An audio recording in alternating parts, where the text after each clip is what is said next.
The executive director of the Foundation for Freedom Online, Mike Benz. Mike, thank you for joining me this evening. Brother, we're hearing some pretty disturbing accusations about some of where our tax dollars have gone via USAID. Give us the facts. Well, that's because USAID is one of the most disturbing organizations in the entire federal government. It may rank number one, in fact. USAID is under the cloak of being a humanitarian aid organization designed to advance U.S. foreign policy, is assigned the dirtiest tasks that the State Department can't get caught doing, and that used to be done directly by the CIA. But USAID is able to act as essentially a covert operations division in the way that the CIA used to, except it's not even bound by the requirement of a presidential finding to authorize a covert operation that the CIA does, which is why what you've seen for the past 2 decades is that most of the international scandals involving spycraft have had to deal with USAID rather than CIA. And if you understand the CIA's history with money laundering, you'll begin to get a glimpse at the size of the problem with USAID and why they won't let either congressional oversight or DOJ see their books. So have they literally have struck gold of the gold of corruption, the massive bank vault that holds all the dirty details and secrets of the left and of the machine, maybe left and right, anybody complicit in basically selling out the American citizen and their tax dollars for nefarious actions, and it sounds like including the CIA. What is the CIA implicated in more details in what they've done? Oh, well, I mean, just to your point first about the Democrat-Republican side, it's both. While the USAID employees contribute 97% to Democrats, the more pernicious concern, so far as I'm concerned, is actually the blob Republicans, the internationalist Republicans who profit off of exploiting the American empire for their own private gain. For example, Bill Kristol, the famous never Trumper who, likens MAGA people to terrorists, he is a part of an organization that receives millions of dollars from USAID. And so to the barricades, he goes to defend USAID. You find Liz Cheney was spawned out of USAID. USAID's sister group, the National Endowment for Democracy, has a Democrat organization and a Republican organization. And that Republican organization, the International Republican Institute, gets about $100 million a year just for Republican profiteering off of U.S. foreign policy. And the problem is far deeper than wokeness. And I want people to really understand this.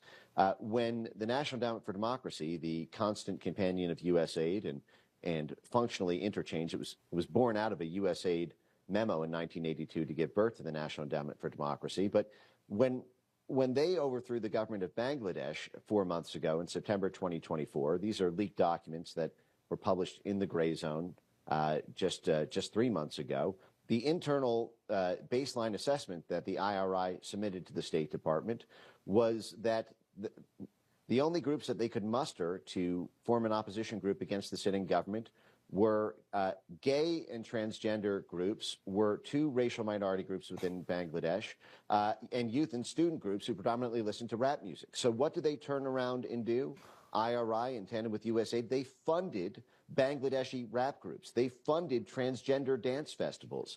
And they funded the local universities in order to push radicalization messages to overthrow the democratically elected government. But that was Republicans. That was the International Republican Institute, not the Democrats. And my concern is if this were just a partisan issue, there'd be no problem shutting USAID down. Because right now there's going to be a legal fight over whether you can shut USAID down by executive order. This is one of the main contentions right now that Democrats are vowing to fight. But if you couldn't do it through an executive order, you could do it through an act of Congress.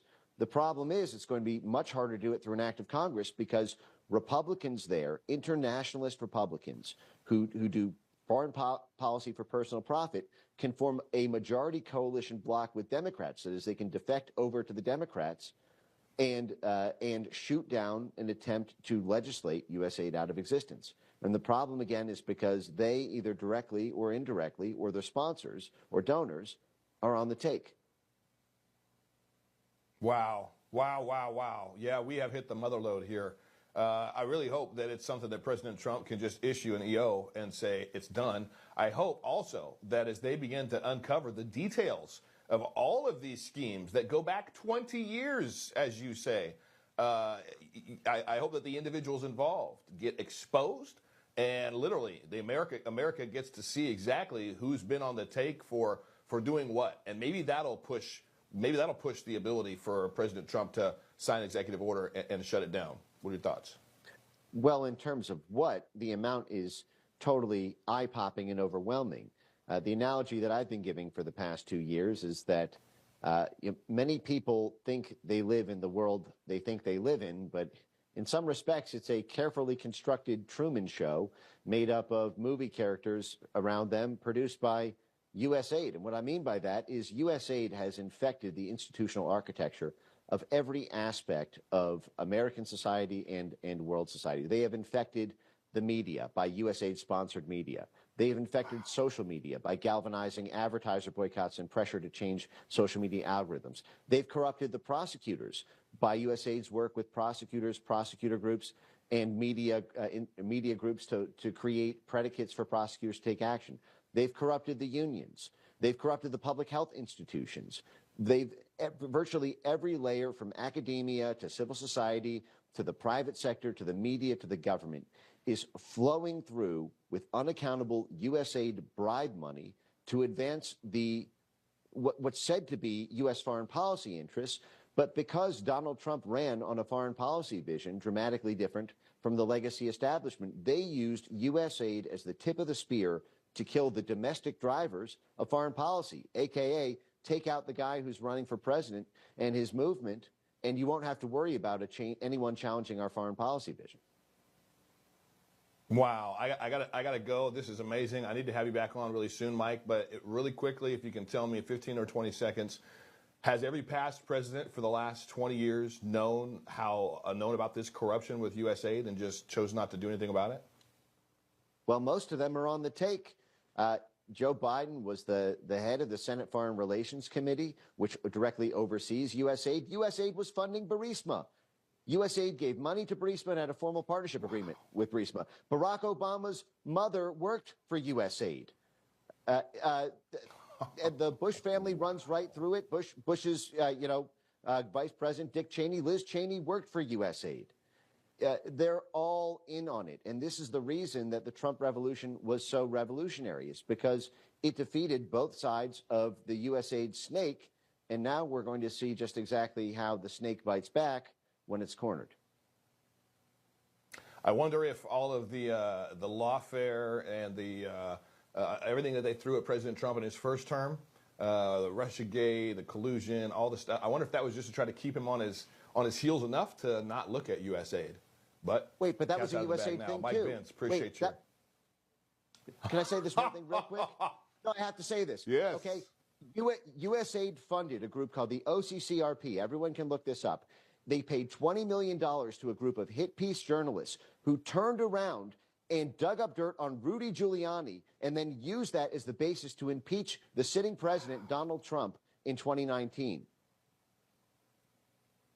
That was USAID. That right there, that explains it. I was just, again, you nailed it. You had the information, and it makes sense.